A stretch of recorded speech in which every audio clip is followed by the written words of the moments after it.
Hello everyone. Welcome to the Art Lounge Alley. This is Figure Drawing Basics, and here's what we're dealing with. So what are newcomers looking at? Well, this is a new lesson for the week.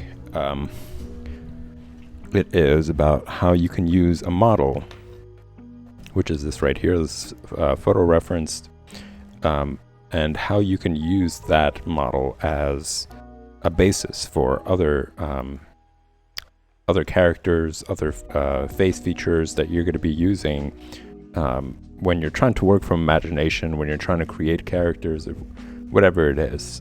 So I'm just doing a couple of demonstrations to show you that. I'm going to show you guys some previous stuff.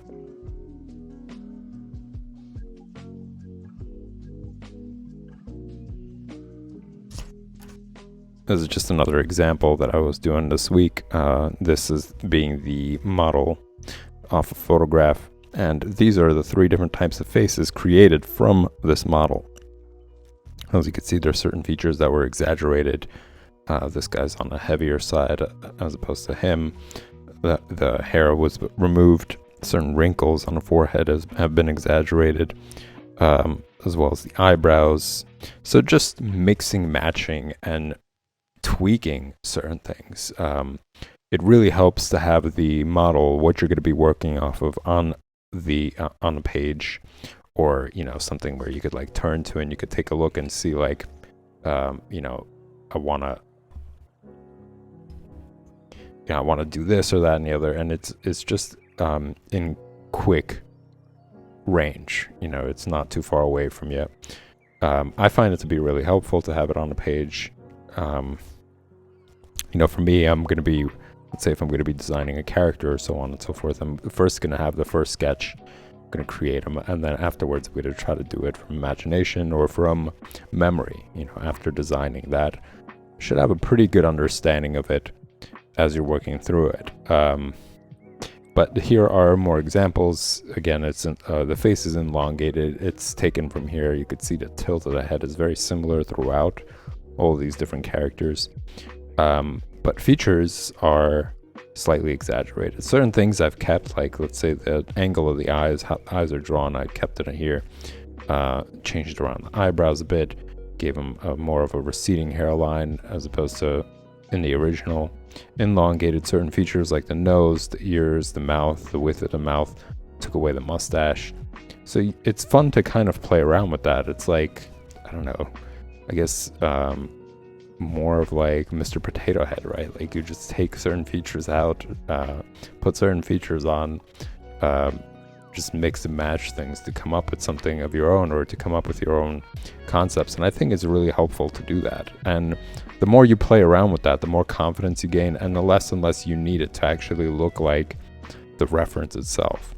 So this method is to build your confidence to know like, hey, I could really, create all this stuff. And also it builds your visual library. The time that it takes you to create another character kind of instills it in your memory. There are certain things that stick more in your memory than others. And that helps in the future if you sit down to draw from imagination. If you're trying to come up with certain things, you could dig in and into your memory and like pull out these things that you worked on. But just doing this doesn't help. You have to draw every day. It's something that I was talking about before, this idea of how your learning fades if you don't reinforce it every day. If you don't spend hours every day trying to basically bring it back to its full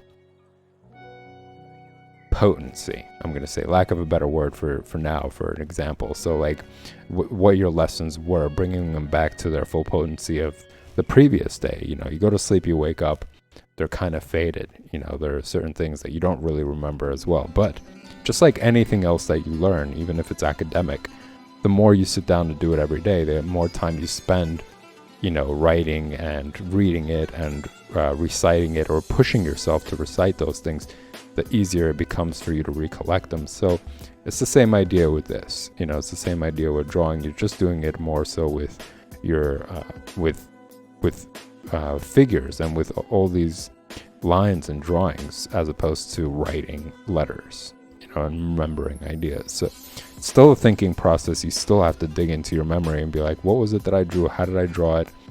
What was it that I covered? And try to remember it visually. But yeah, this process helps build that. Your visual library helps you build better understanding of certain features, have more variety when it comes to features, and to build your confidence, in being able to do it more and more from imagination. But yeah, like as I mentioned, the most important part is making sure to sit down every day and spend a couple of hours practicing this stuff, recollecting all this stuff, so that what you learn doesn't fade away. Have it more vivid, be more vivid. That's actually what I was looking for. The term that I was looking for is to have more of a vivid understanding every day, by spending time reciting it, by spending time practicing all this stuff. So I'm going to continue on with that today with more examples.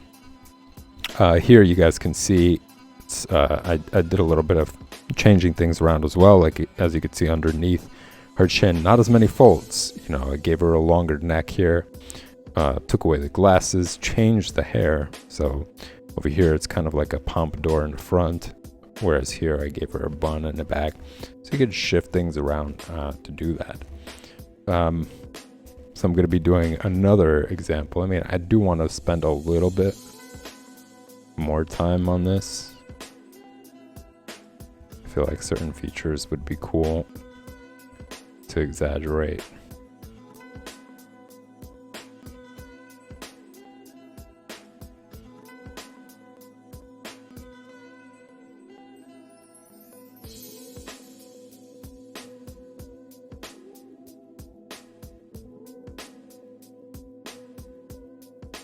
And for those of you who stuck around for previous lessons where I took time to explain each and every feature, how to draw them, really where you could find inspiration, or what you could do about getting better and better at things. You guys, if you remember, I was talking about how really all features have variation. There isn't like a real standard. There is, but it's kind of like a limited way of looking at people. You want to draw more interesting features, more interesting faces. You don't want to draw the same generic face over and over and over again that everybody else is drawing. So part of doing that, part of being able to get better at that, is by drawing from multiple resources, drawing from all sorts of photographs and references and different type of people. And you'll notice how a lot of the features tend to vary. So at times I was talking about how the nose is the most prominent point. That's going to be probably the most common commonality amongst all faces, is if it's in profile view. Especially, you'll notice that the nose is protruding out. Even in this case, this is a model, something that I sculpted for myself, and to also give you guys examples of things like lighting and face features and so on and so forth.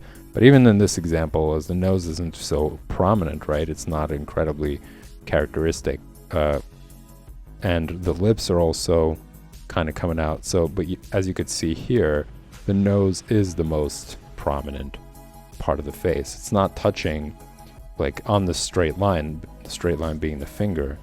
You could see that. Just make sure that you guys can see it better. As you can see that the nose is the one that's really touching that straight line, whereas the other features are coming close to it. Next would be the chin, probably in this case, but all of this really varies. This varies quite a lot, and this is an example of it. So as you could see, a lot of the features on this head are coming closer to that straight line, whereas here, if I draw that straight line, it's drastically different. The lips aren't touching or getting close to touching that feature or that line, that straight line that you see here as well. Neither is the chin. The chin is actually going back, further back, yet it still looks normal, right? So it's just to demonstrate, give you guys an example, and show that it really does vary. And I think she has a pretty characteristical face. You know, there's something interesting about her. It's fun to draw her, I'll say that for sure.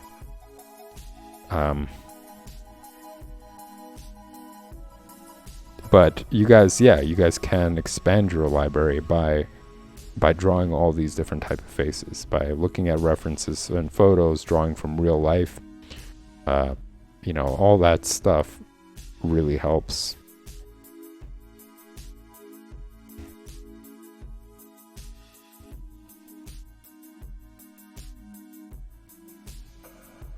I'm just going to quickly fill in these areas, and then I'm going to move on to the next example here.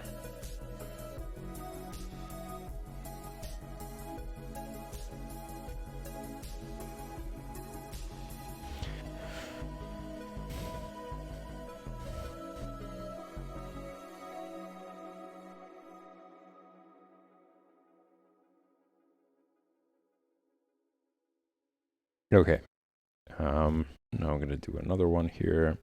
Same process as pretty much every single example that I've been giving you guys throughout the stream.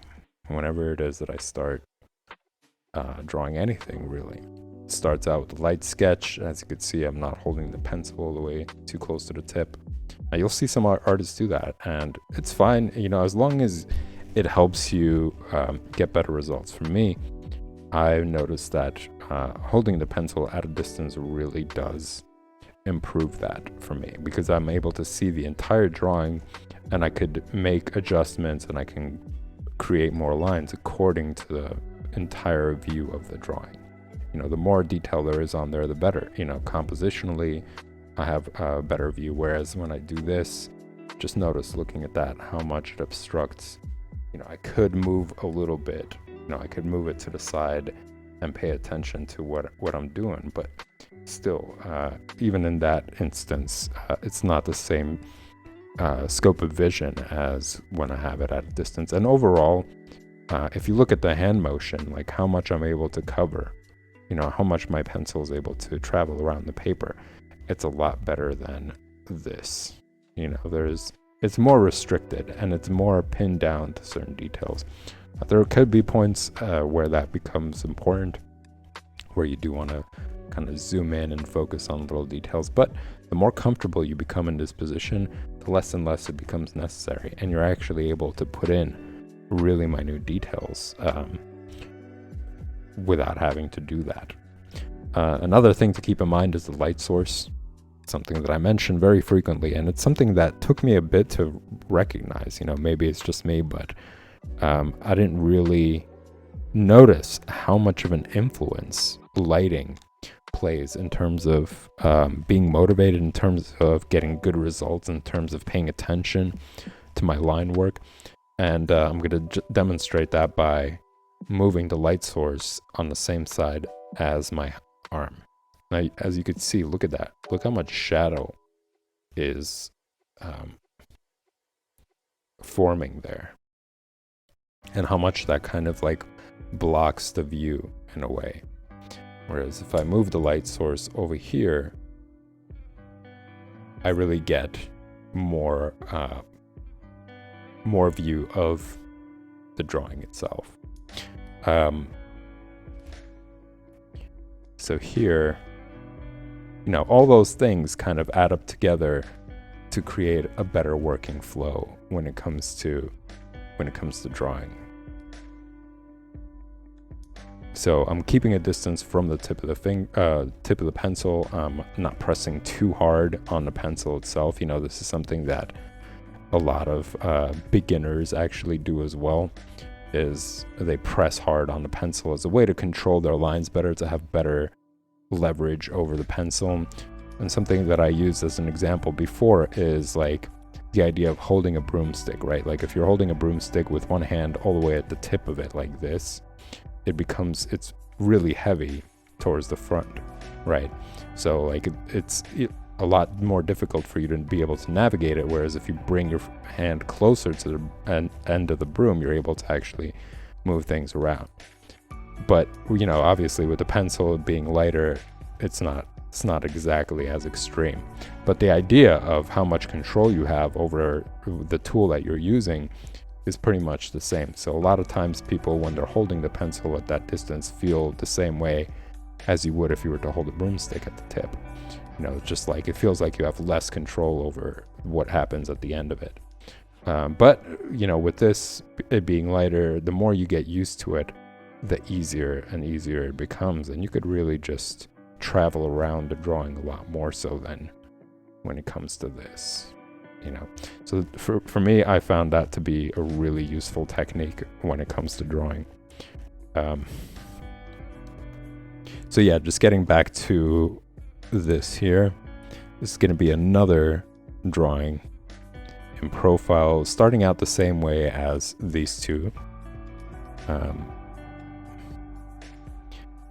Creating profile by, instead of having the cup shape being directly underneath it, it's tilted more towards the side.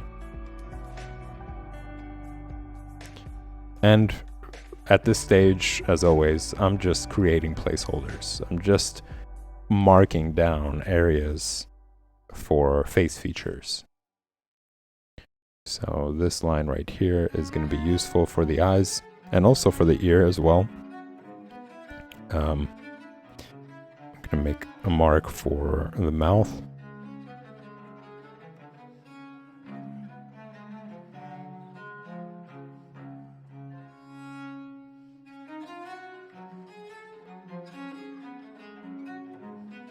And little by little, with these light marks, I'm just going to construct the face.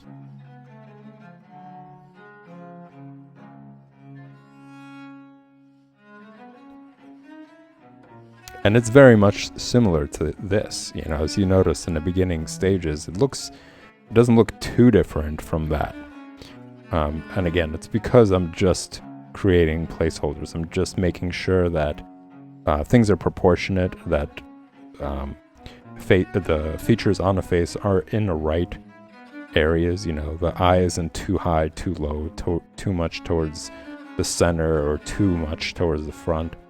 It's a phase where it's really important. It's an important phase. It's the phase where you determine the distance between everything to make sure things look correct. You know, that your drawing is anatomically and proportionally correct. And then from there, you can make more solidifying marks. You know, you could start pressing harder to define features. So for her, I'm going to give her like a head bandana kind of.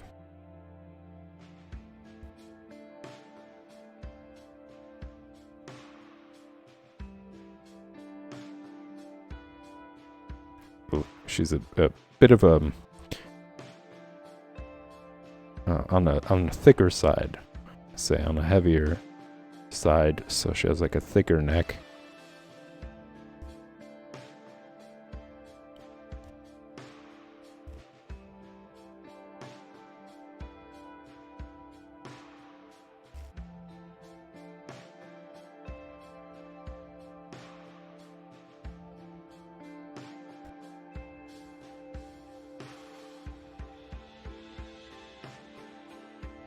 Now this is an important detail as well. When it comes to drawing the face in profile, a lot of times people make the mistake of having the gap between the eye and the ear be incredibly narrow.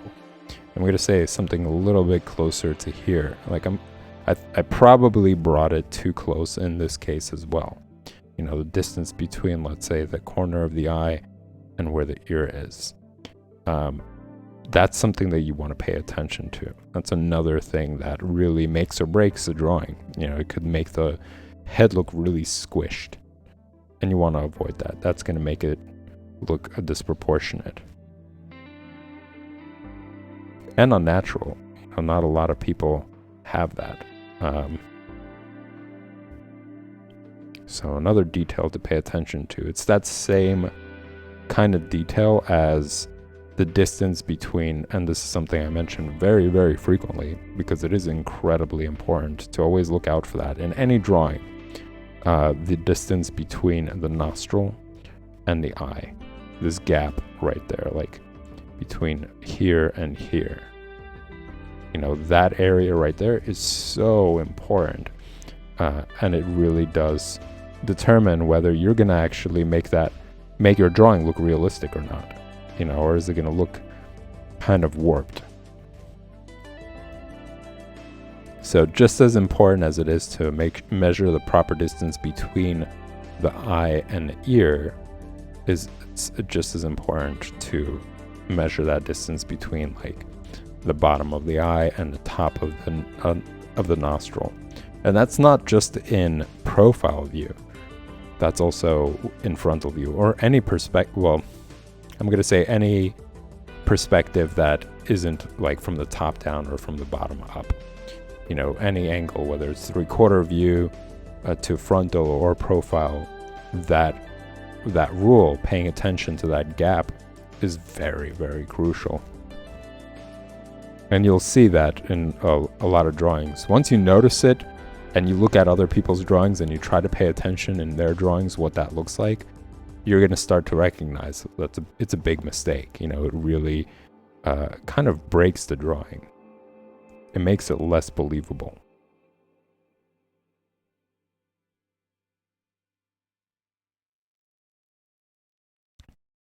So yeah, I'm not dedicating myself to any sort of detail, still keeping it light until more and more of this drawing is formed. More features are defined.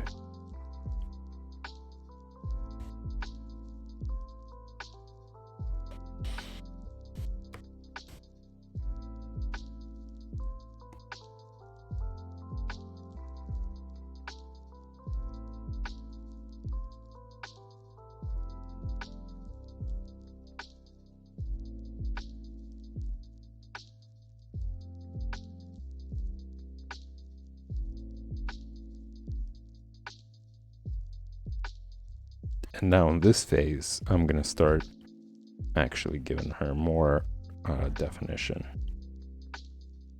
Defining her features more.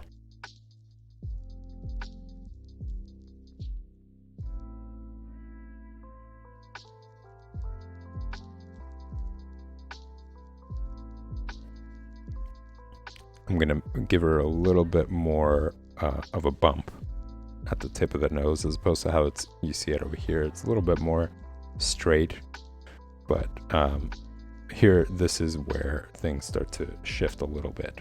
You know, in this phase, when you're defining things, you could play around with stuff now. Now you could, change this and that and the other to create a different character from this model.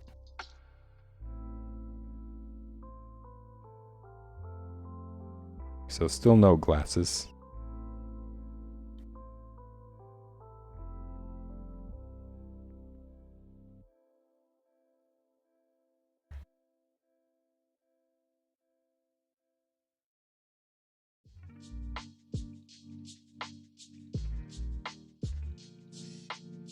Hey, we got a couple of people in here. Lady Suja's in. Jay Aller is in. Welcome, guys. Welcome to the Art Lounge Alley. Glad to have you here.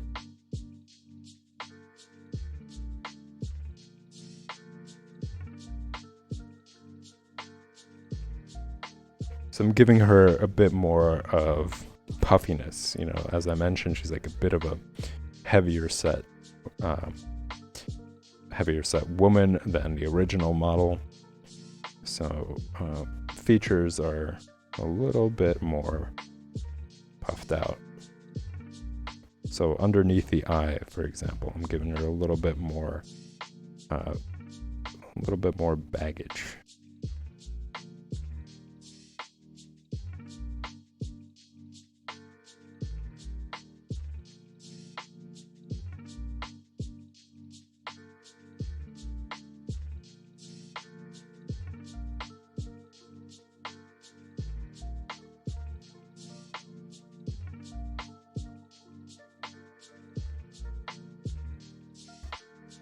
The mouth is pretty similar. I'm gonna say like that's the most similar part between all three of these models. As you can see, like the chin area is pretty similar.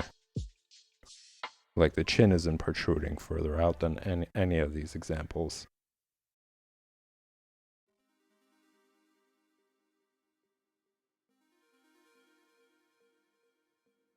But you know, don't be afraid to play around with stuff. That's the whole point of the sketchbook. Get more and more into it. You know, start be more daring with it, and add other features to it.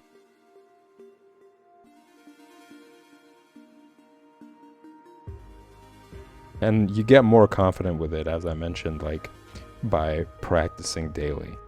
Because if you take too much time in between your drawing, your what you've learned, what you played around with, it fades. You know, just like anything else, it kind of fades away. So if today you sit down, you do this, and then tomorrow you wake up and you sit down and you play around with more features, you know, you draw the same exact character that you have on here, and then change something else around it. You know, that it's just a building block, and you'll get more and more comfortable and more daring to make these adjustments.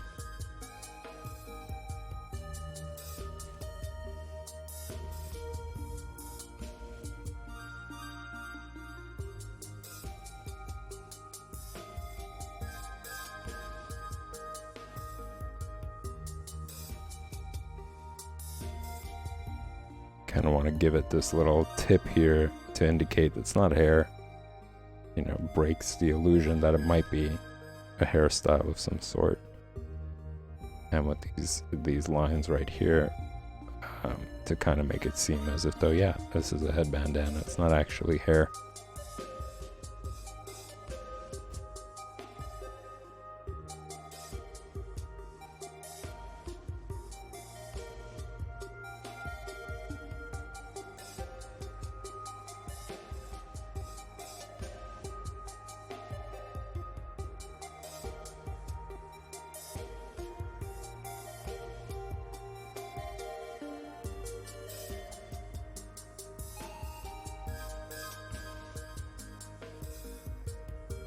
Another example of how keeping a distance from the tip of the pencil really helps in this case. You know, I'm observing the entire drawing. I'm seeing how my marks affect everything else that you see on the face here.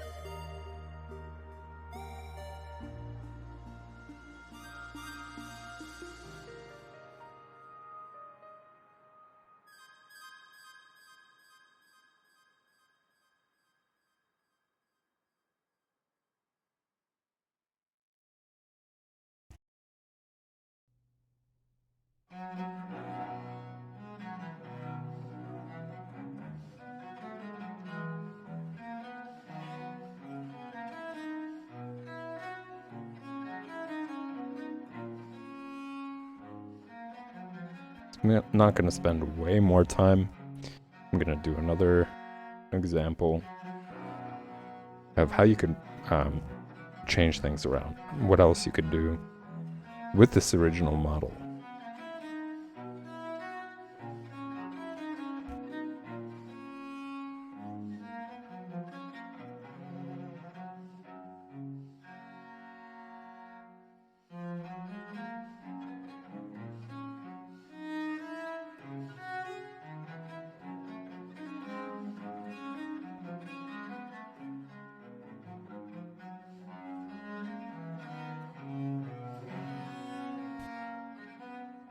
Just gonna define this a little bit more, what she's wearing.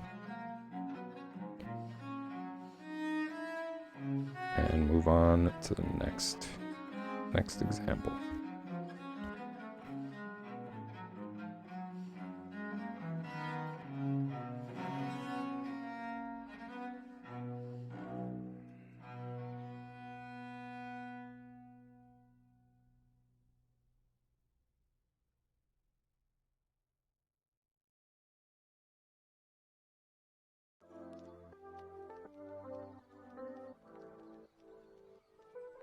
Here, this is going to be more of a stylized version. Same approach though, you guys will see, same sort of, maybe I'm going to do it a little bit smaller so I could fit more. So starting out with the circle for the head, angled cup shape for profile,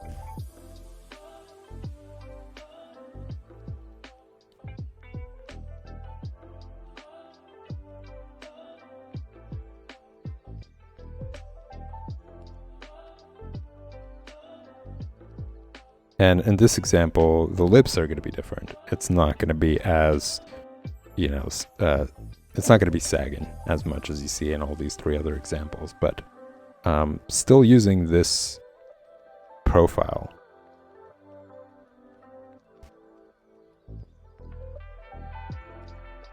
Lady Suja asks, a little unrelated, when you're hatching to do shadows, do you stick to only one direction or multiple or both? Well, it really depends, you know, sometimes it really works towards your advantage, or it makes the drawing look better. For example, as you see here, if you want to make it look as if though the hair is kind of pulling back, right? You want to make sure that you are shading in the direction of that. So the more you get used to cross-hatching or hatching or creating shadows or filling in areas, the more used to you get to like doing it in a direction of what you intended to be, you know, for like in this example, hair being pulled back, so you do it in that direction. If the hair is going straight down, for example, then you might want to go in a direction of it going straight down. It really makes it better. If there's going to be texture visible, if you're going to make it seem as if the hair strands, for example, or folds or whatever it is, then you want to do it in the direction of where the folds are going, where the hairline is going. But at times where, let's say it's like really dark, and like here, for example, it really doesn't matter. You could fill up that space and do it in all sorts of directions. I think the most satisfying results you're going to get is having your lines be in uniform with one another. You know, if you're doing it, and as you could see, like the thickness is pretty similar, they're pretty close to one another, it'll look more appealing, it'll look more aesthetically appealing, as opposed to, you know, when you're varying it and you're not really, you know, paying attention to the lines as much, and you're just kind of like filling in the space as much as possible. You know, so there is, looking at that, looking at this, you could see that aesthetically it just looks more appealing, and it shows to you as a viewer, and even to me, you know, as the person who's doing it, that you have better control over your work. You know, that you are you're making lines as intended, as opposed to doing the best that you can to like fill in space or whatever. But that's something that you can practice, and this is something I was talking about yesterday. You could practice that in a little sketchbook like this. You know, if you are, let's say you're sitting at work somewhere, or you're in school and you got time to kill, or you're bored and you're not really into whatever it is that's going on, you could sit and you could practice doing that all over the sketchbook. You know, it's definitely not enough time, for instance, for you to focus and create like a piece, or, you know, go into a lot of detail, but that 15-20 minutes you could spend getting better at your line work and cross-hatching and getting more control over your lines and doing it in all directions. You don't want to get used to, and it's actually a great point that you brought up, you don't want to get used to only doing it in one direction. You know, practice doing it in all directions. That's the benefit of cross-hatching. So that way, when the time calls for it, when whatever it is that you're doing, and it's going to need you to do it diagonally, going towards from left to bottom right, you know, you could do it, and it's not a big deal. And then you could do it going the other direction. It's something that has to do with muscle flexibility. You know, you don't want to get used to only just doing something one way. You want to make your hand and your muscle flexibility as flexible as possible. Do it in any sort of direction. But yeah, it's generally when you are, you know, if you are doing something like, as I was mentioning, if you're doing something like very specific, like hair, you know, and it is going towards the direction, then go with that direction. You know, that's going to make it look better. And experiment. Always experiment. Do all sorts of stuff. Like maybe one day you might not want to, and you're going to try to create shadows going a different direction, you know, and that those shadows are going to form the like highlights or the shadows of the hair, you know. But yeah, it's an excellent point, Lady Suja. You should practice the line work in any direction, whichever, you know, whether it's top right to bottom left, or top left to bottom right, or vertical or horizontal. All that is really, really important.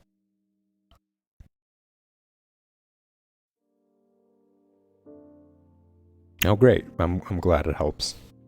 I'm glad it's helping you out. But yeah, just going back to this example here. Same approach as all these other drawings. You know, this is the stage where I'm just putting down marks, like where I want the eyes to be, where I want the nose to be, and I'm keeping it light. So in case I make a mistake, in case I notice like, oh, you know, that gap that I was talking about, the gap between the nose and the eye is a little bit too wide, it's not too late. I can make an adjustment and change it around.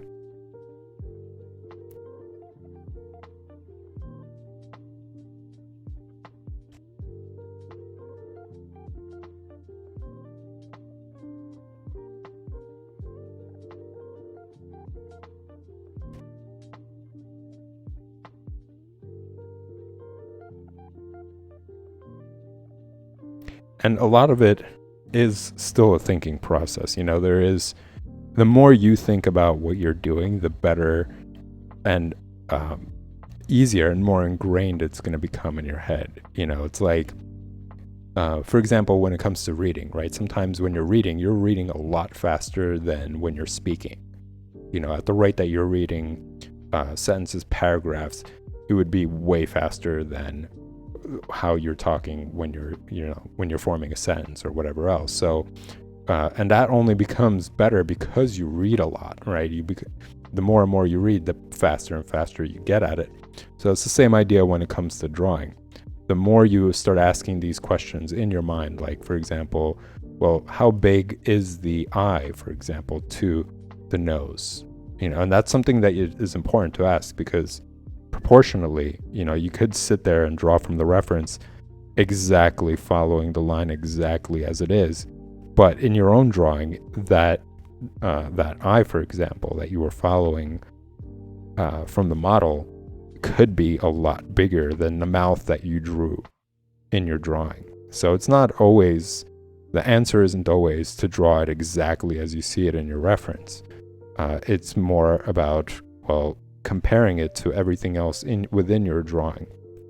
You know, asking the question of like, okay, how big in a reference, how big is the eye supposed to be to the nose? Now, if it's that big, how big is it supposed to be in my drawing? You know, and once you start asking yourself these kind of questions, it'll be like your default to when it comes to drawing. You're always going to be asking these questions yourself, like how far up is the bridge of the nose supposed to be in comparison to the eye? You know, is it supposed to be in the middle of where the eye is? Is it supposed to be below where the lashes are? You know, those kind of questions help you focus and help you really determine, you know, the placement for these features.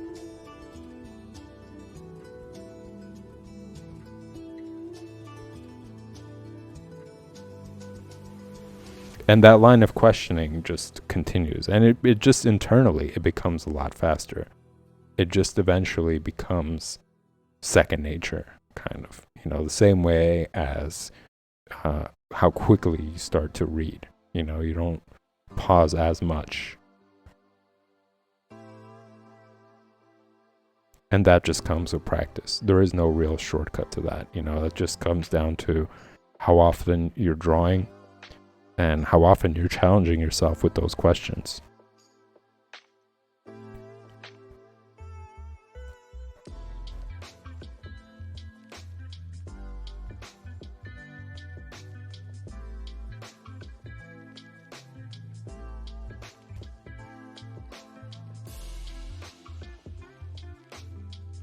So I kind of went into detail a little early there, before really sketching out everything else.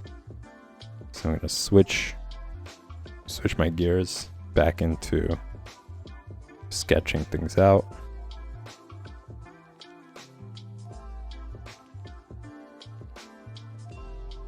So now the hair I'm combining kind of like with this hairstyle and this. They're both like, in this example, they're kind of present. It's a bit of a pompadour, but it all comes to a bun.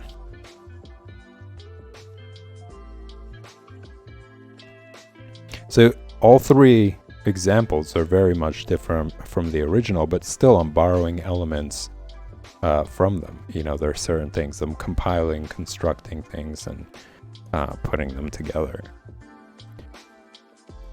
And as I mentioned, it's a great way to get over the intimidation of like, well, what do I draw? Like if I'm going to draw from my imagination, what am I going to do? You could flip through the stuff that you drew, whether one day you decided to just focus on drawing like a live model, and you sat there, you drew the live model, you got certain details out, certain features out, and then the next day you sit down and you're like, okay, well, if I was to practice from my imagination, what could I do? You could flip back to that model and you could start working from there, right? It's just to get the gears moving. It's to get yourself to just jump in, start somewhere, start making lines. And that is, a lot of times that's the biggest challenge, getting over that debilitating question, almost like, well, I don't know what to do. I'm kind of drawing a blank here. This is a way to go around it.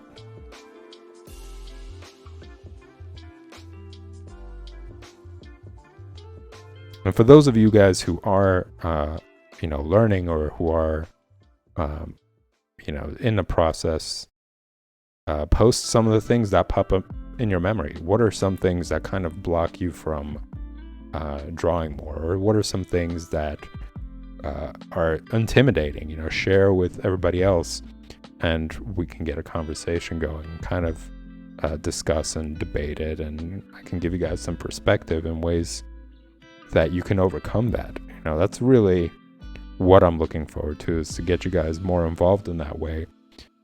So that way you guys can see within each other how common certain things are and be able to work through it. I'll be here to talk about that stuff, talk to you guys about my experience, and just relate to it and help you overcome those hurdles, overcome those like roadblockers. But a lot of the stuff that I'm sharing with you guys, those are things that I still have, even though I draw very frequently, not enough. Of course, I always feel like I should be doing a lot more. But that's still present. And I think the more and more I do it, the less that is a problem. There was a period where I was doing a lot of projects, and there wasn't even time to consider that. It was just, I would sit down and I would just start going, because I know that there are deadlines. I know that I have to get this stuff done. And it was motivating. Towards the middle point of getting these projects or working on those projects, I would start to realize like, hey, I'm just pumping stuff out. Like I'm not even thinking about that. And it's a great motivator. It's a great motivating factor. Like sometimes deadlines are great. You could even set yourself up one. You could write down a deadline and post it on your wall and be like, this is what I have to do. This is what I have to finish by Friday. I have to create this character design, whatever it is. And then when it comes to Friday, you could like look back and be like, hey, I motivated myself to actually sit and draw. Like regardless of what the outcome of it is, how much of it you got done, the idea is you did it. You pushed yourself to accomplish something, and not get burdened by like the question of like, oh, should I do it today? Should I sit down and start drawing? It's like, no, you had something to think about each and every day beyond just like this very basic, should I draw? So sometimes that really helps. I know for me, it's a huge help to write stuff down, to post things, not just write them down, but also to visually see them every day, helps stay motivated.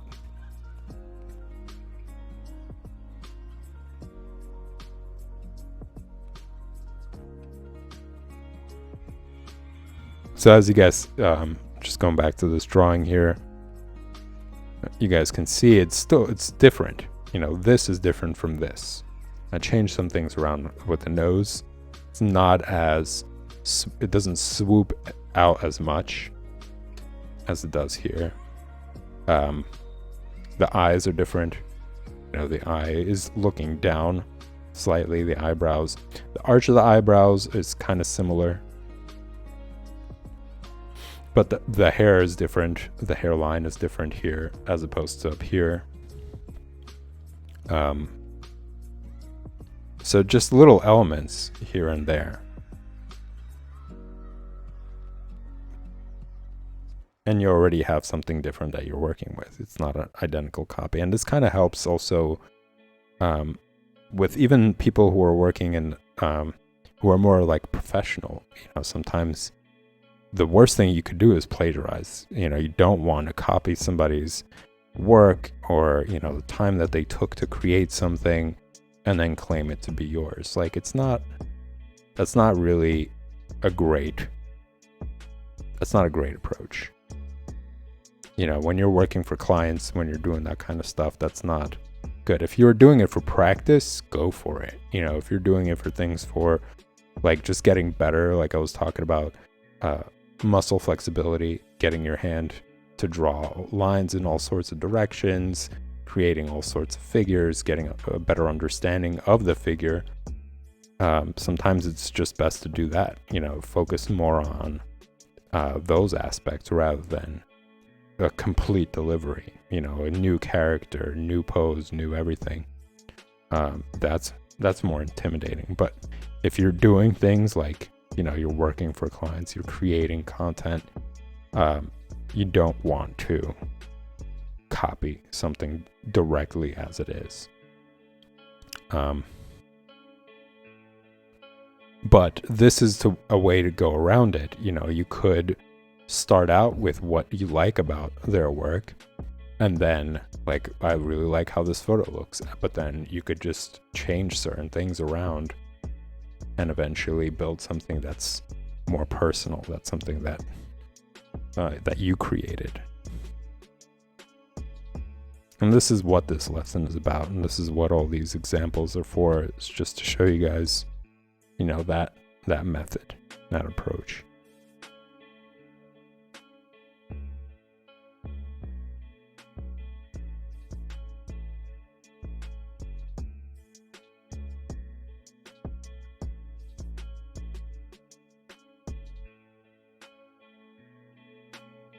Well, ladies and gents, with that said, I do have to end the stream to get ready for the next one, which is going to be coloring comics. And it's going to be exactly what I'm talking about now. You know, I'm going to be practicing working with India inks, and I'm going to be coloring John Buscema's Conan the Barbarian panels that I've been working on. I'm going to show you guys, give you a quick preview before the stream starts. I've been learning a lot from him. I absolutely love his work. To me, it's also like reading. It's not just practice, you know, it's also like reading. When you're picking up a book and you're reading the story, you're imagining the characters, you're creating the characters in your mind, you're creating the scenes in your mind. You know, you're going through the story in your mind, and this is kind of similar for me as well. It's like I'm in the mind of the artist. I'm creating the characters that he created. I'm creating the scenes that he's creating, and it's just kind of going through that process. It's really enjoyable. I get such a blast from doing it, and I've just been I guess admiring his work in that way as well. Like, I absolutely love his line work. I love the faces and the characters and the expressions that they have on there. So just having an opportunity to also practice India inks, you know, without having to think about like what kind of scenes am I going to create, what kind of panels are going to be, and so on. So excellent way to practice. I encourage a lot of you guys to pick up a comic book you're into and do the same thing. Try to draw the entire comic book from cover to cover. You know, I think it will be a great learning experience for all these things, like creating scenes, thinking about background, thinking about expression, thinking about composition, foreground, background, you know, leaving space for bubbles. Like, all that stuff is there for you. You just got to jump into it and do it.